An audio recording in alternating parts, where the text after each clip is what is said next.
बृहस्पतिवार व्रत कथा। भारत में एक प्रतापी और दानी राजा राज्य करता था।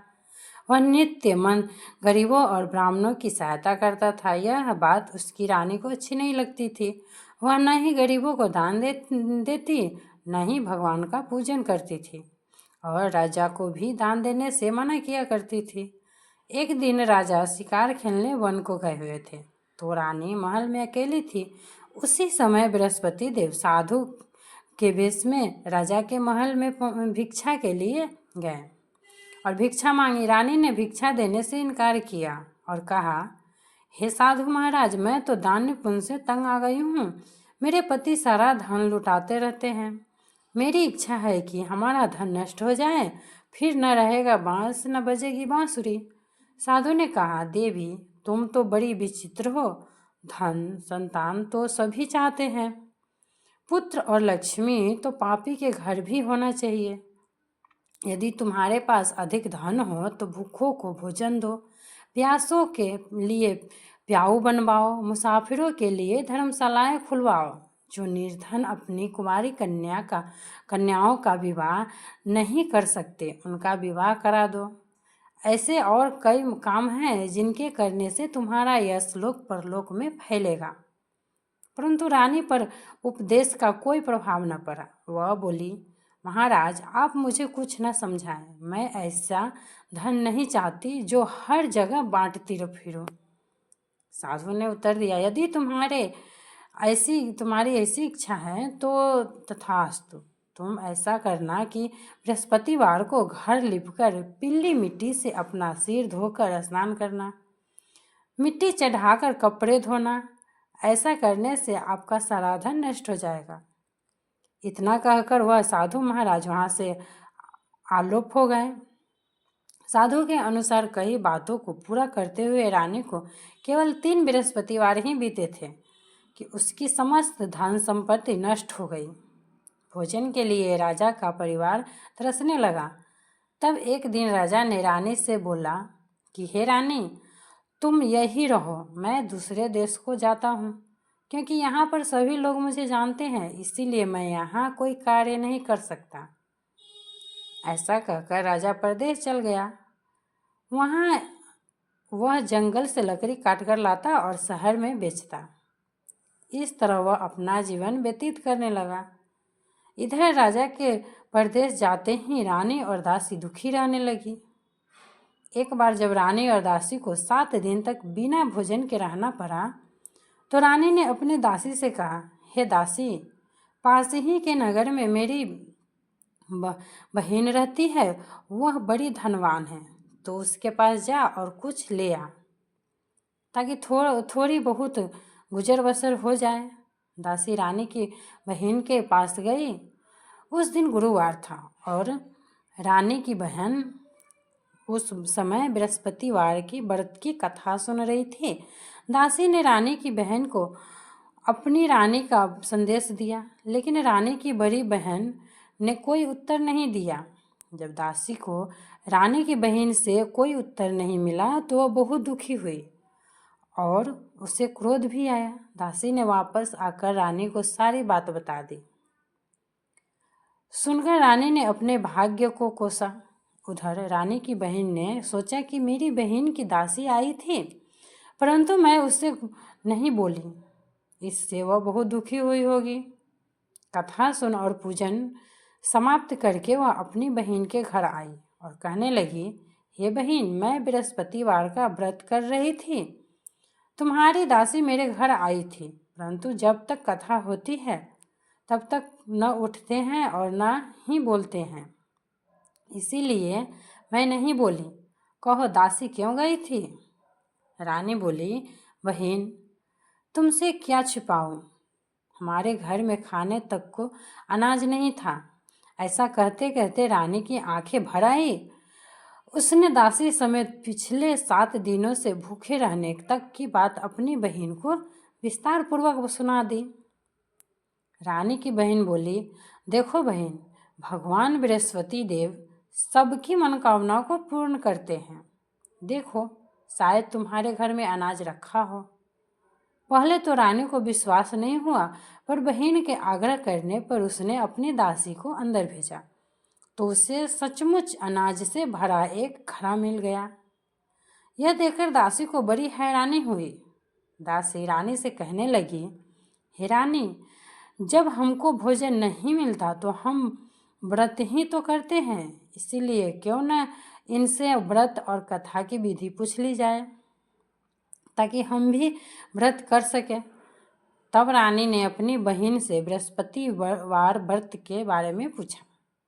उसकी बहन ने बताया, बृहस्पतिवार के व्रत में चने की दाल और मुनाका से विष्णु भगवान का केले की जड़ में पूजन करें तथा दीपक जलाएं, व्रत कथा सुने और पीला भोजन ही करें। इससे बृहस्पति देव प्रसन्न होते हैं। व्रत और पूजन विधि बताकर रानी की बहन अपने घर को लौट आ गई। 7 दिन के बाद जब गुरुवार आया तो रानी और दासी ने व्रत रखा। घुड़सवार में जाकर चना और गुड़ लेकर आई। फिर उसे केले की जड़ तथा विष्णु भगवान का पूजन किया। जब पीला भोजन कहाँ से आए, इस बात को लेकर दोनों बहुत दुखी थे। चूँकि उन्होंने व्रत रखा था, इसीलिए बृहस्पति देव उनसे प्रसन्न थे। इसीलिए वे एक साधारण व्यक्ति का रूप धारण कर 2 थालों में सुंदर पीला भोजन दासी को दे गए।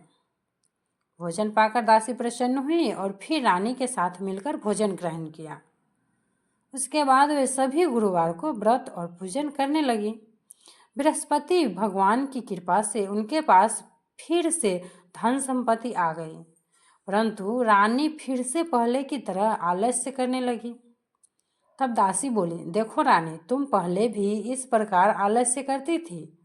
तुम्हें धन रखने में कष्ट होता था, इस कारण सभी धन नष्ट हो गया, और अब जब भगवान बृहस्पति की कृपा से धन मिला है तो तुम्हें फिर से आलस्य होता है। रानी को समझाते हुए कहती है कि बड़ी मुसीबतों के बाद हमने यह धन पाया है, इसीलिए हमें दान पुण्य करना चाहिए, भूखे मनुष्य को भोजन कराना चाहिए और धन को शुभ कार्यों में खर्च करना चाहिए, जिससे तुम्हारे कुल का यश बढ़ेगा, स्वर्ग की प्राप्ति होगी और पितृ प्रसन्न होंगे। दासी की बात मानकर रानी अपना धन शुभ कार्यों में खर्च करने लगी, जिससे पूरे नगर में उसका यश फैलने लगा। बृहस्पतिवार व्रत कथा के बाद श्रद्धा के साथ आरती की जानी चाहिए। इसके बाद प्रसाद बंटवाकर उसे ग्रहण करना चाहिए। एक दिन राजा दुखी होकर जंगल में एक पेड़ के नीचे आसन जमाकर बैठ गया।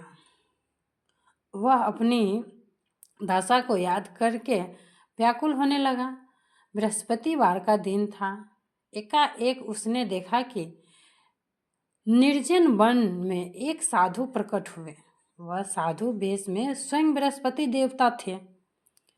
लकड़हारे के सामने आकर बोले, हे लकड़हारे, इस सुनसान जंगल में तुम चिंता मग्न क्यों बैठा हो? लकड़हारे ने दोनों हाथ जोड़कर प्रणाम किया और उत्तर दिया, महात्मा जी, आप सब कुछ जानते हैं, मैं क्या कहूँ? यह कहकर रोने लगा और साधु को अपनी आत्मकथा सुनाई। महात्मा जी ने कहा, तुम्हारी स्त्री ने बृहस्पति देव के दिन बृहस्पति भगवान का निरादर किया है, जिसके कारण रुष्ट होकर उन्होंने तुम्हारी यह दशा कर दी। अब तुम चिंता को दूर करके मेरे कहने पर चलो तो तुम्हारे सब कष्ट दूर हो जाएंगे और भगवान पहले से भी अधिक संपत्ति देंगे। तुम बृहस्पति के दिन कथा किया करो, 2 पैसे के चने मुनाका लाकर उसका प्रसाद बनाओ और शुद्ध जल से लोटे में शक्कर मिलाकर अमृत तैयार करो। कथा के पश्चात अपने सारे परिवार और सुनने वाले प्रेमियों में अमृत व प्रसाद बंटवाकर आप भी ग्रहण करो। ऐसा करने से भगवान तुम्हारी सब मनोकामना पूरी करेंगे। साधु के ऐसे वचन सुनकर लकड़हारा बोले, हे प्रभु, मुझे लकड़ी बेचकर इतना पैसा नहीं मिलता जिससे भोजन के उपरांत कुछ बचा सकूं। मैंने रात्रि में अपनी स्त्री को व्याकुल देखा है। मेरे पास कुछ भी नहीं जिससे मैं उसकी खबर मंगा सकूं। साधु ने कहा, हे लकड़हारे, तुम किसी बात की चिंता मत करो। बृहस्पति के दिन तुम रोजाना की तरह लकड़ियाँ लेकर शहर को जाओ। तुमको रोज से दुगुना धन प्राप्त होगा, जिससे तुम भली भांति भोजन कर लोगे तथा बृहस्पति देव की पूजा का सामान भी आ जाएगा। इतना कहकर साधु अंतर ध्यान हो गए। धीरे धीरे समय व्यतीत होने पर फिर वही बृहस्पतिवार का दिन आया। लकड़हारा जंगल से लकड़ी काटकर किसी शहर में बेचने गया। उससे उस दिन और दिन से अधिक पैसा मिला। राजा ने चना गुड़ आदि लाकर गुरुवार का व्रत किया। उस दिन से उसके सभी क्लेश दूर हुए। परंतु जब दोबारा गुरुवार का दिन आया तो बृहस्पतिवार का व्रत करना भूल गया। इस कारण बृहस्पति भगवान नाराज हो गए। उस दिन उस नगर के राजा ने विशाल यज्ञ का आयोजन किया था। शहर में एक घोषणा करा दी कि कोई भी मनुष्य अपने घर में भोजन न बनावे न आग जलावे। समस्त जनता मेरे यहाँ भोजन करने आवे। इस आज्ञा को जो न मानेगा उसे फांसी की सजा दी जाएगी। इस तरह की घोषणा संपूर्ण नगर में करवा दी गई। राजा की आज्ञानुसार शहर के सभी लोग भोजन करने गए, लेकिन लकड़हारा कुछ देर से पहुंचा। इसीलिए राजा उसको अपने साथ घर लिवा ले गए और ले जाकर भोजन करा रहे थे तो रानी की दृष्टि उस खूंटी पर पड़ी जिस पर उसका हार लटका हुआ था। वह वहां पर दिखाई नहीं दिया। रानी ने निश्चय किया कि मेरा हार इसी मनुष्य ने चुरा लिया है। उसी समय सिपाहियों को बुलाकर उसको कारागार में डलवा दिया।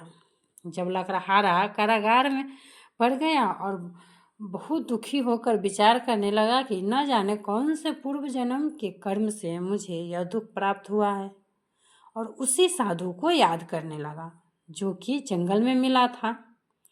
उसी समय तत्काल बृहस्पति देव साधु के रूप में प्रकट हुए और उसकी दशा को देखकर कहने लगे, अरे मूर्ख, तूने बृहस्पति देव की कथा नहीं करी, इस कारण तुझे दुख प्राप्त हुआ है।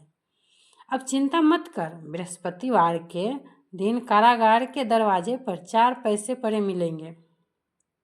उनसे तू बृहस्पति देव की पूजा करना, तेरे सभी कष्ट दूर हो जाएंगे। बृहस्पति के दिन उसे 4 पैसे मिले। लकड़हारे ने कथा कही। उसी रात्रि को बृहस्पति देव ने उस नगर के राजा को स्वप्न में कहा, हे राजा, तुमने जिस आदमी को कारागार में बंद कर दिया है वह निर्दोष है। वह राजा है, उसे छोड़ देना। रानी का हार उसी खूंटी पर लटका है। अगर तू ऐसा नहीं करेगा तो मैं तेरे राज्य को नष्ट कर दूंगा।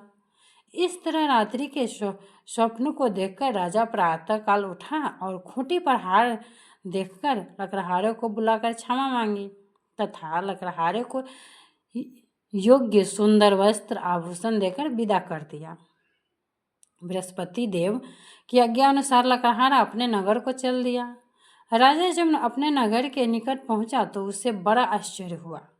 नगर में पहले से अधिक बाग, तालाब, कुएं तथा बहुत सी धर्मशालाएं, मंदिर आदि बन गई है।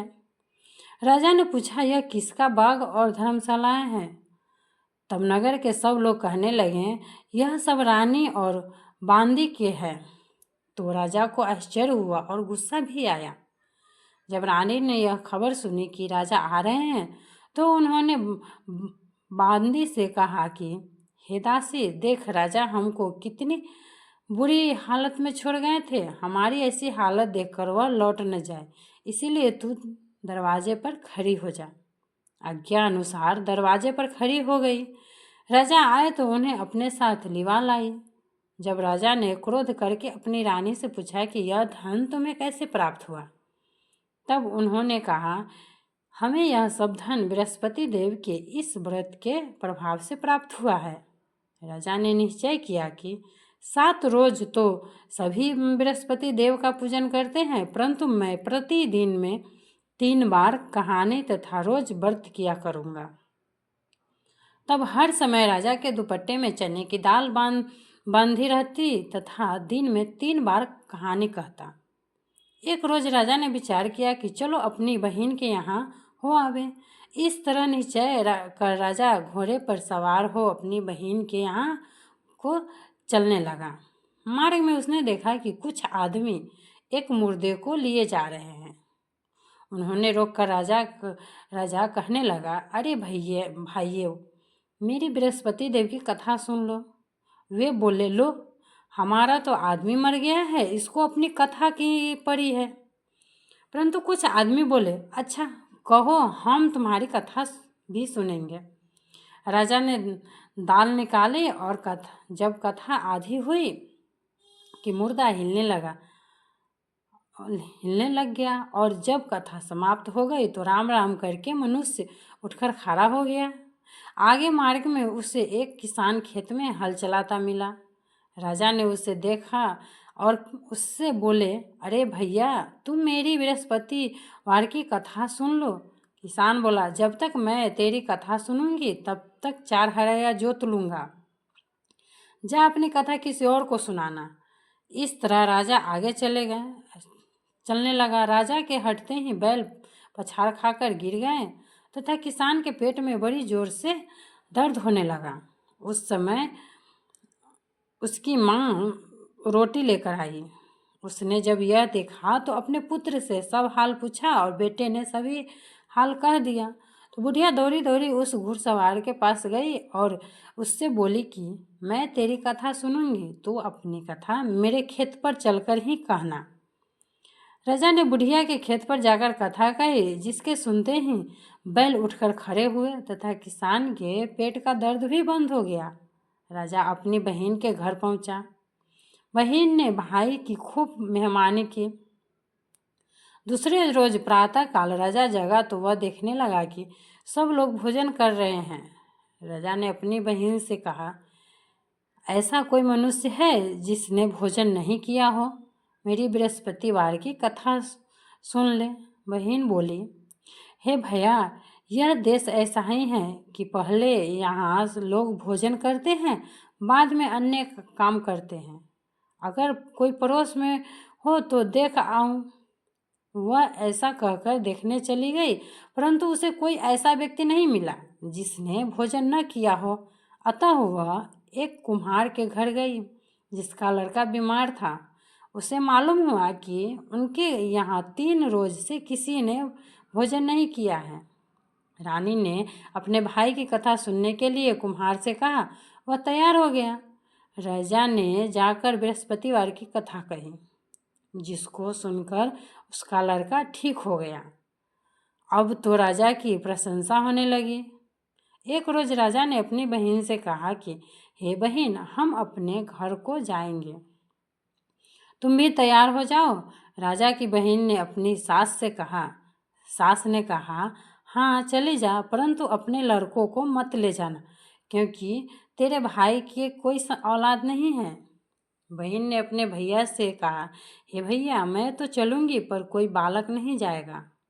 राजा बोला, जब कोई बालक नहीं चलेगा तब तुम ही क्या करोगी? बड़े दुखी मन से राजा अपने नगर को लौट आया।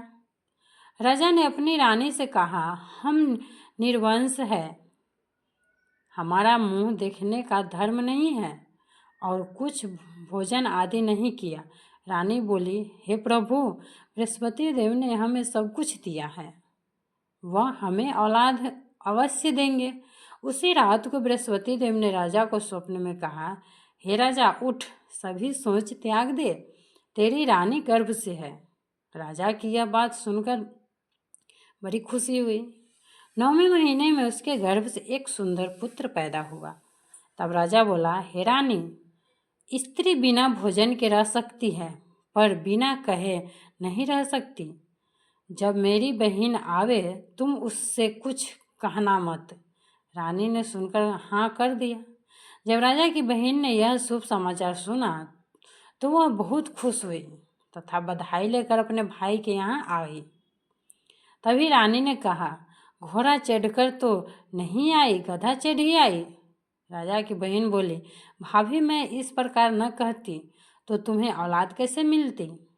बृहस्पति देव ऐसे ही हैं, जैसे जिसके मन में मनोकामनाएं हैं सभी को पूर्ण करते हैं। जो सद्भावना पूर्वक बृहस्पतिवार का व्रत करता है एवं कथा पढ़ता है अथवा सुनता है, दूसरों को सुनाता है, बृहस्पति देव उसकी सभी मनोकामना पूर्ण करते हैं।